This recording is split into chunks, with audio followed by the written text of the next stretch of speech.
Welcome to TV Briefing.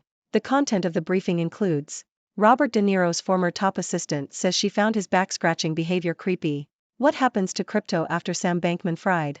Robbie Williams opens up on his biggest career regret. Miriam Margolyes says trans actor made her change her mind on pronouns. British performer Russell Brand accused of sexual assault in New York lawsuit.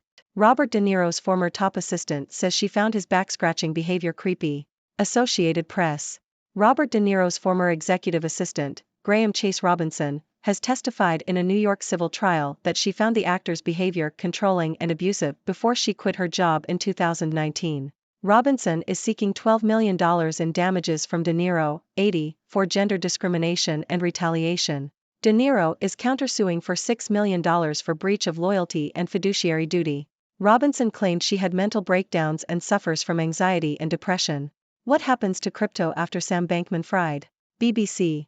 Sam Bankman-Fried, the former founder of FTX, has been found guilty of multiple counts of fraud. Reena Agarwal, the director of the Georgetown Soros Center for Financial Markets and Policy, discussed the obstacles that the cryptocurrency industry will face in the future. Robbie Williams opens up on his biggest career regret. The Independent. Robbie Williams has spoken candidly about his battles with depression, addiction and self-harm, ahead of the release of a new documentary on his life. Williams described the process of making the documentary as traumatic and said that he hoped it would be the same for viewers. The four-part series charts Williams' rise to fame in the 1990s, including his decision to leave boyband Take That, as well as his subsequent battles with depression and addiction. Williams said that the pressure of stardom had contributed to his struggles, commenting that people found it difficult to understand that it's very difficult for people to understand the psychology of this great gift that has been given to you, but yet it's breaking you.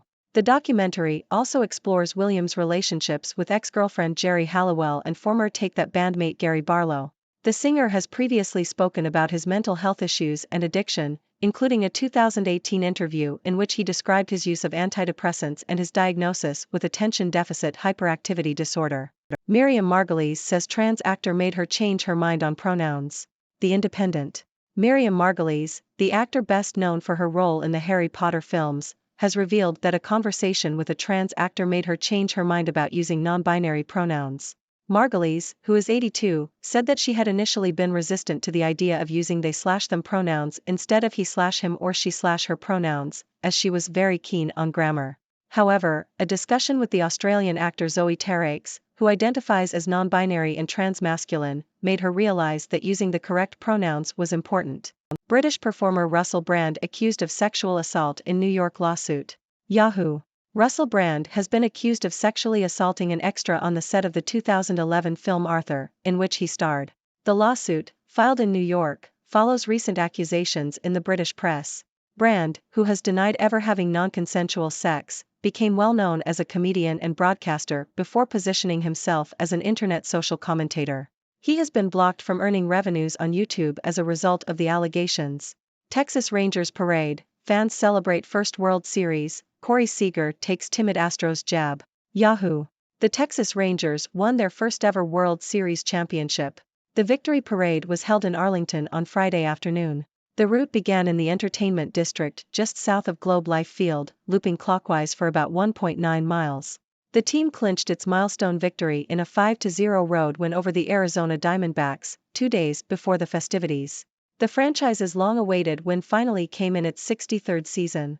The business of mining literary estates is booming. Economist. The trend of adapting older books for modern audiences is gaining momentum as streaming services and film studios seek new content. The appeal of backlist works, which includes novels that have been in print for decades or even centuries, is that the rights to these works generally belong to the author's estate for 70 years after their death. After that, the work enters the public domain, meaning the estate can no longer profit from or control it. Streaming services, in particular, have been drawn to these works as they offer more affordable options than bidding wars for hot new titles. The global market for video streaming is expected to exceed $400 billion by 2030. Literary estates have become a new asset class, with international literary properties acquiring part or all of around 50 literary estates, including works by Langston Hughes, Somerset Maugham, and Georges Simenon. However, the resuscitation of old stories is not without risk.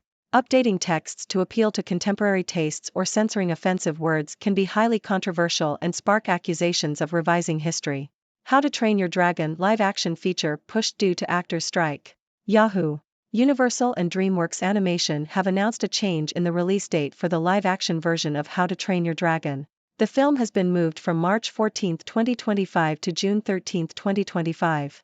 The movie will be written and directed by Dean DeBlois, who has worked on the entire trilogy, based on the best-selling books by Cressida Cowell. The first 3 films in the series have grossed over $1.6 billion worldwide. Amazon's Fire TV Stick 4K drops to a record low $30 in early Black Friday deal. Yahoo! Amazon is offering its Fire TV Stick 4K for just $30 as part of its early Black Friday deals. The device allows users to access hundreds of streaming apps and channels, including Prime Video, Netflix, Hulu, YouTube, Disney+, HBO Max, Apple TV+, Starz, and Showtime. The Fire TV Stick 4K supports Wi-Fi 6 and can be easily plugged into a 4K TV's HDMI port. It also comes with interactive features such as pop-up results for actor and director names via IMDb, and the Alexa voice assistant. That's all for today's news. Before we wrap up, let's take a closer look at some of the stories we've covered. First up, Robert De Niro's former assistant claims she found his behavior controlling and abusive. Now, I don't know about you, but I can't help but imagine De Niro in his iconic gangster roles, giving orders and intimidating people. But hey, maybe that's just my imagination running wild. In the world of cryptocurrency, Sam Bankman-Fried, the former founder of FTX, has been found guilty of fraud. Looks like even in the world of digital money, you can't escape the long arm of the law. I guess crime doesn't pay, whether it's in cash or crypto. Next, we have Robbie Williams opening up about his battles with depression, addiction, and self-harm. It's always refreshing to see celebrities being open and honest about their struggles, reminding us that fame and success don't guarantee happiness. So, let's take a moment to appreciate the courage it takes to share such personal experiences. Moving on, Miriam Margolyes, the actor best known for her role in the Harry Potter films, has changed her mind about using non-binary pronouns after a conversation with a trans actor. It just goes to show that it's never too late to learn and grow. And hey, if someone as wise and wonderful as Professor Sprout can change their mind, then maybe we all can too. Now, let's talk about Russell Brand. The comedian and social commentator has been accused of sexual assault. It's always disheartening to hear about allegations like these, and it's important to remember that everyone is innocent until proven guilty. Let's hope the truth comes out and justice is served. In sports news, the Texas Rangers have won their first ever World Series championship. Now, I don't know much about baseball, but I do know that winning a championship is a big deal. So, congratulations to the Rangers and their fans. Now, let's dive into the world of literature. Streaming services and film studios are mining literary estates for content, adapting older books for modern audiences. It's like digging for gold in the literary treasure trove. Just remember, though, updating these stories can be a tricky business. You don't want to upset the die-hard fans who cherish the original works. Lastly, if you're a fan of Hallmark Christmas movies, get ready for a holiday movie marathon. The Hallmark Channel is airing 40 new Christmas movies this year. That's enough cheesy romance and heartwarming holiday cheer to last you until next Christmas. So, grab your hot cocoa and cozy up by the fire, because it's about to get festive. And that's a wrap. Remember, these are just snippets of the news, so if you want to dig deeper, go ahead and do your own research. And now, I'd love to hear from you, my lovely audience. What are your thoughts on today's news? Do you have any questions or opinions? Let's start a discussion. Thank you for tuning in. The content above showcases the latest briefing reports and analytical synopses, thoughtfully curated by the 6Do team. These insights stem from a wide array of reputable media outlets, think tanks, government sources, and specialized experts worldwide. We encourage you to explore these sources for a comprehensive perspective. Keep in mind that while the content may not always align with the official standpoint of 6Do Brief, it's not meant to be taken as absolute directives for decision-making. Comprising seasoned media professionals, learned scholars, and accomplished scientists, the 6Do team embodies a trailblazing, fully independent media entity. To customize 6Do Brief to meet your professional needs, you have the option to subscribe to a diverse array of briefings on our website, 6dobrief.com. Regardless of your location, you can conveniently receive 6Do Brief via email.